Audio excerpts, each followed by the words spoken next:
여러분 안녕하세요. 시카고 예수사랑교회 황선웅 목사입니다. 오늘도 말씀을 먹고 살고 변화되는 하루 되시길 소망합니다. 11월 8일 금요일 말씀으로 여는 아침입니다. 오늘 우리에게 주시는 하나님의 말씀은 시편 68편 1절에서 6절입니다. 하나님이 일어나실 때에 하나님의 원수들이 흩어지고 하나님을 미워하는 자들은 하나님 앞에서 도망칠 것이다. 연기가 날려가듯이 하나님이 그들을 날리시고 불 앞에서 초가 녹듯이 하나님 앞에서 악인들이 녹는다. 그러나 의인들은 기뻐하고 하나님 앞에서 즐거워할 것이다. 기쁨에 겨워서 크게 즐거워할 것이다. 하나님을 찬양하여라. 그의 이름을 노래하여라. 광야에서 구름 수레를 타고 오시는 분에게 소리 높여 노래하라. 주님의 이름을 찬양하며 그 앞에서 크게 기뻐하여라. 그 거룩한 곳에 계신 하나님은 고아들의 아버지, 과부들을 돕는 재판관이시다. 하나님은 외로운 사람들에게 머무를 집을 마련해 주시고 갇힌 사람들을 풀어내셔서 형통하게 하신다. 그러나 하나님을 거역하는 사람은 메마른 땅에서 산다. 주님의 백성에게 주시는 주님의 말씀입니다. 하나님께 감사드립니다. 오늘 함께 읽은 시편 68편 첫 부분의 주제는 간단히 말하면 하나님의 성품입니다. 그리고 그 성품 때문에 어떤 결과가 나오는지에 대해서 말씀합니다. 오늘 본문의 근거에서 하나님의 성품을 이야기해 본다면 두 가지인데요. 하나는 하나님의 공의이고 다른 하나는 긍휼입니다. 공의로우신 하나님은 악인들을 벌하시는 분입니다. 1절 하나님이 일어나실 때에 하나님의 원수들이 흩어지고 하나님을 미워하는 자들은 하나님 앞에서 도망칠 것이다. 여기서 말씀하는 하나님의 원수들은 누구일까요? 악을 행하는 자들입니다. 정의를 대표하는 하나님께서 계시다는 것, 그 자체를 싫어하는 사람들, 그 하나님을 부정하는 세력이지요. 그래서 하나님께서 공의로 일어나실 때 그들은 도망할 수밖에 없습니다. 2절은 이렇게 말씀합니다. 연기가 날려가듯이 하나님이 그들을 날려버리시고 불 앞에서 초가 녹듯이 하나님 앞에서 악인들이 녹는다라는 거죠. 지금은 마치 악인들의 전성시대인 것 같아요. 그들이 하나님의 능력을 비웃는 것처럼 보이지만 그렇지 않습니다. 의로우신 하나님은 반드시 일어나실 것이고요. 그분의 능력이 저 악인들을 휩쓰실 겁니다. 하나님은 공의로 세상을 바로잡으십니다. 악인들을 벌하시고 의인들에게는 예비된 약속된 상을 주실 것입니다. 하나님의 두 번째 성품은 긍휼입니다. 불쌍히 여기는 마음이지요.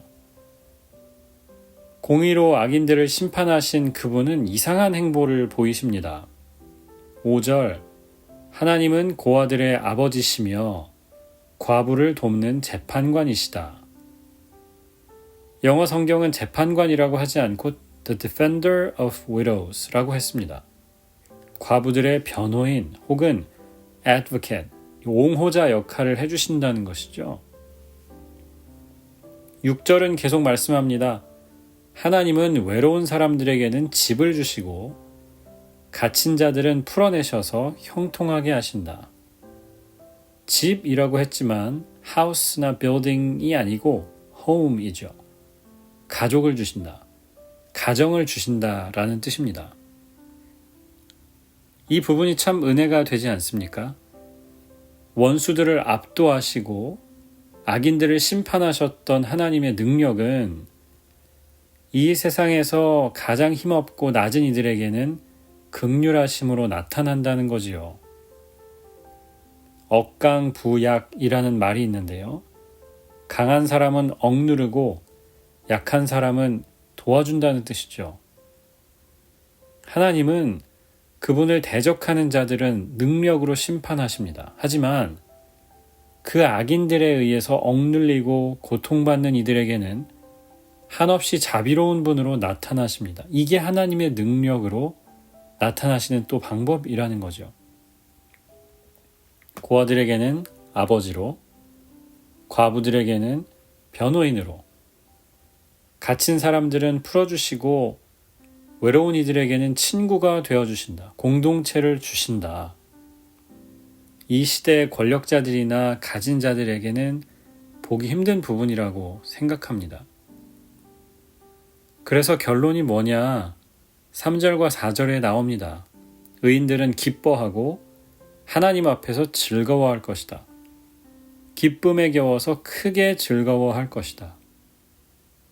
이 3절 한 절에 기쁘다, 기쁨이라는 표현이 4번이 나옵니다.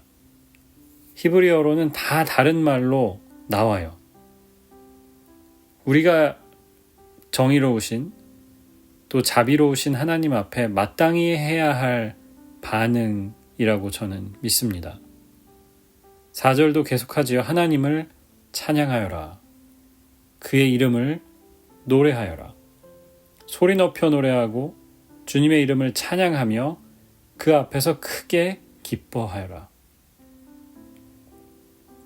그래서 기뻐하는 것, 그리고 하나님을 예배하고 찬양하는 것, 이것이 이런 귀한 성품을 우리에게 보여주시는 하나님께 우리 인간이 마땅히 드려야 할 것이다 라는 생각이 듭니다. 사랑하는 여러분, 오늘 말씀을 들으면서 하나님의 성품 이 2가지 중에 여러분이 더 필요한 어떤 것이 있으실지 모르겠어요. 어떤 어려운 상황 가운데 하나님이 일어나셔서 능력으로 이 상황을 벗어나게 하시는 그 능력이 필요하실 수도 있고요. 어떤 고통 가운데 혹은 알 수 없는 억눌림 가운데 계신 분들, 하나님의 도움의 손길이 필요하실 수도 있다는 생각이 들었습니다. 그러나 어느 상황에 있든지 믿는 우리가 해야 하는 것, 마땅히 해야 하는 것은 무엇일까요? 기뻐하는 겁니다. 예배하는 겁니다. 우리의 기쁨, 또 우리의 예배는 상황에 근거하지 않습니다.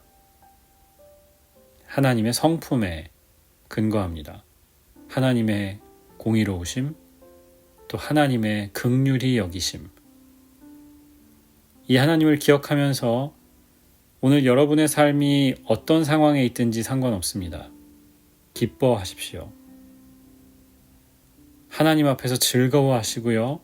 기쁨에 겨워서 크게 즐거워하십시오. 노래하시고요. 감사하시고 그런 마음으로 사는 오늘이 되기를 주님의 이름으로 축복합니다. 기도하겠습니다. 주님 감사합니다. 믿는 우리에게 기쁨을 주시는 하나님 감사드립니다. 우리의 어떤 상황 때문에 기뻐하는 것이 아니라 외양간에는 소가 없고 우리에게 가진 것이 아무것도 없을지라도 이 하나님을 아는 것, 그리고 이 하나님을 우리의 주인으로 모시고 사는 것 그 자체로 기뻐하고 감사합니다. 또한 기도하기는 우리가 기뻐하며 감사하며 살 때에 더 큰 감사의 제목들을 허락하여 주옵소서. 정말 기뻐할 수 있는 일들을 우리의 삶에 풍성하게 채워 주옵소서. 우리 또한 하나님과 같이 억눌린 이들을 돕고 우리 가운데 어려움 당한 이들을 돌아보는 저희가 되기를 원합니다. 하나님, 우리를 기억하여 주시고 오늘 우리의 삶 가운데 함께하여 주옵소서. 예수 그리스도의 이름으로 기도합니다. 아멘.